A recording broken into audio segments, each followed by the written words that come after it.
নমস্কার, আমার নতুন একটি ব্লগে আপনাদের সবাইকে স্বাগত।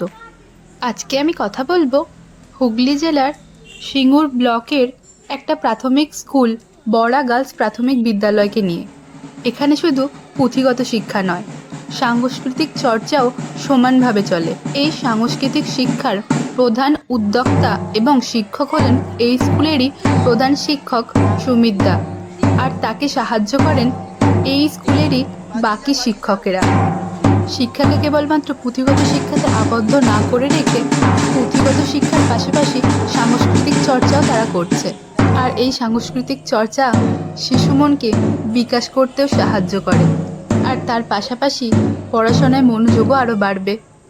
এখানে নাচ গানের পাশাপাশি ব্যায়াম এবং আঁকাও শেখানো হয়, আর আঁকা শেখায় এই স্কুলেরই প্রাক্তন ছাত্রী নিশা।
ঠিক আছে।